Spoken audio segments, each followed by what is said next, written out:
이제까지 우리가 행동경제학적인 관점에서 인간 판단의 특징을 살펴보았는데요. 이제 우리나라의 안전사고를 실제적으로 통계자료에서 보다 더 깊이 한번 살펴보고자 합니다. 먼저 사고성 사망 만인율은 전체적으로 우리나라가 감소하고 있는 추세입니다. 사망 만인율이라고 하는 그 지표는 만 명당 몇 명이나 사망을 했는지, 사망사고가 발생했는지를 나타내는 지표로서 이 지표는 90년대 이후에 꾸준히 줄어들고 있습니다. 그렇지만 여전히 선진국에 비해서는 3배 정도로 높은 수준입니다. 그리고 또한 이 사망사고는 90% 이상이 300인 미만의 사업장에서 발생된다는 것을 알 수 있습니다. 작년에 우리나라에서 일어난 사망사고자 현황을 보면 작년에 일어났던 사망사고의 50%가 전부 다 건설업에서 발생했다는 것입니다. 또 하나는 이 사망사고의 그 유형은 대부분이 떨어짐 사고와 그리고 끼임 사고, 이 두 가지가 전체 사고의 53% 정도를 차지한다는 것입니다. 사고 유형을 보면 떨어짐이나 끼임과 같은 사고는 굉장히 단순한 사고입니다. 인사사고이며 굉장히 얼마든지 방지할 수 있는 그런 사고가 되겠죠. 그 다음에 또 하나의 특징은 작년에 일어난 사망사고의 약 77%가 50인 미만의 사업장에서 발생했다는 것입니다. 이와 같이 살펴본 특징 1, 2, 3을 통해서 보면 우리나라에서 발생하는 이런 사망사고는 후진국형 사망사고 유형에 해당되는 것입니다. 앞에서 표현한 후진국형 안전사고를 반증하기 위해서 저는 우리나라의 국내 원자력 발전소의 사고 현황과 한번 비교를 해봤습니다.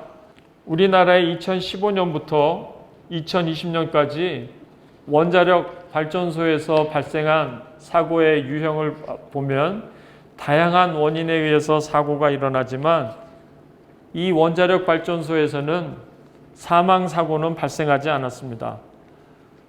그것은 원자력 발전소에서는 사고가 날 시에 그 피해가 엄청난 규모가 되기 때문에 사전에 안전시설에 대한 투자가 철저하게 이루어졌기 때문에 사망사고와 같은 인재사고는 발생하지 않는 것에 대한 반증이 되겠죠.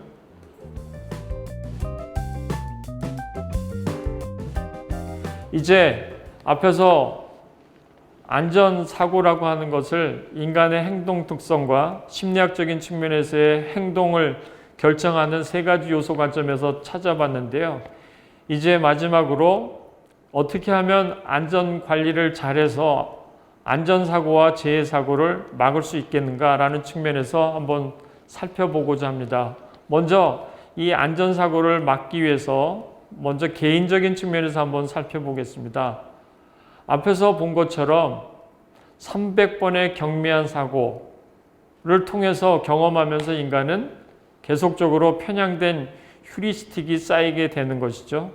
그래서 동일한 상황에 항상 300번에 해왔던 상황을 염두에 두고 판단을 하게 될 것입니다.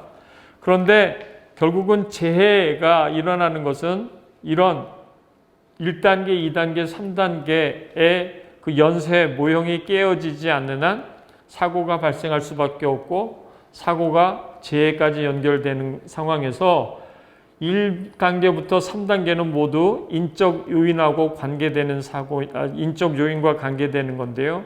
이 중에서 1, 2단계의 휴리스틱은 관리가 가능한 요인이 되지 않습니다. 3단계, 다시 말하면 어떤 상황에 대해서 인간의 행동을 어떻게 관리할 것인가, 이것이 관리 가능한 단계인데요. 그래서 이런 관리 가능한 3단계의 행동을 방지하기, 이 행동을 빼버리면 결국은 1, 2단계가 있다고 하더라도 사고로 일어나지 않기 때문에 이런 인간의 오류를 방지하기 위해서는 강력한 법이나 시스템의 구축이 필요하게 됩니다. 이번에는 안전관리를 방지하기 위해 가지고 기업적인 측면에서 어떤 노력이 필요하냐라고 하는 것을 살펴보고자 합니다. 자, 기업은 이익을 추구하기 위해서 이루어진 집단입니다. 그런데 이 안전관리를 위한 투자를 또한 시스템 구축을 기업들은 과연 투자로 보느냐 아니면 비용으로 보느냐, 이것이 굉장히 중요한 특징인데, 인간의 손실 회피성의 그 특징상 안전관리 여러 번 발생하는데도 불구하고 매번 손실로 이루어지지 않기 때문에 앞에서 우리가 살펴본 실험에서처럼 손실은 되도록이면 감당하지 않을 대안을 선택을 하는 인간적인 특징에 의해서 시설 투자를 당장 눈에 보이지 않기 때문에 꺼려 한다는 것이죠. 그래서 안전사고 현장에서 일어나는 사고의 유형은 떨어짐이나 끼임, 이렇게 부주의하고 단순한 안전시설만 있어도 방지될 수 있는 사고가 주로 발생된다는 것입니다. 자, 이제 제가 안전관리를 방지할 수 있는 측면, 개인적인 측면에서의 방법과 기업적인 측면에서의 안전관리를 방지하기 위한 방안에 대해서 말씀을 드렸는데, 다음으로는 깨어진 유리창이라고 하는 그 이론에 대한 영상을 한번 같이 보겠습니다.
앞에서 여러분들은 깨어진 유리창의 법칙이라고 하는 영상을 보았습니다.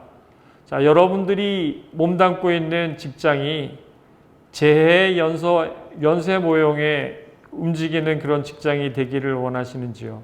아니면 깨어진 유리창의 법칙에 의해서 움직이는 조직이 되기를 원하시는지요?